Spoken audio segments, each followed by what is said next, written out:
पावसाळा चालू झालेला आहे. पाऊस तर येतोच, पण सोबत बिनबुलाये मेहमान पण सोबत घेऊन येतो. ते म्हणजे सर्दी आणि खोकला. सारखी येणारी शिंक, घशात होणारी खवखव आणि डोकेदुखी यामुळे पावसाची सर्व मजा किरकिरी होऊन जाते. दरवेळी गोळ्या औषधं खाण्यापेक्षा आज मी तुमच्यासाठी घेऊन आलेली आहे असा एक रामबाण उपाय, तो म्हणजे हा आयुर्वेदिक घरगुती काढा. हा काढा प्यायल्याने घशातील खवखव लगेच कमी होते आणि छातीतील कफ मोकळा व्हायला मदत होते. इम्पॉर्टंट टिप म्हणजे 2 कप पाणी घेतल्यास 1 कप होईपर्यंत उकळू देणे आणि एकत्रित केलेला मसाला हा अगदी चिमूटभर टाकणे. हा काढा रात्री झोपण्यापूर्वी किंवा सकाळी चहाऐवजी गरमागरम चहासारखा प्यावा. तुम्हाला ही काढा रेसिपी हेल्पफुल झाल्यास मला कॉमेंट करून नक्की सांगा.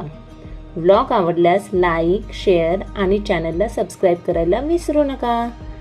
Take care, stay safe, bye bye.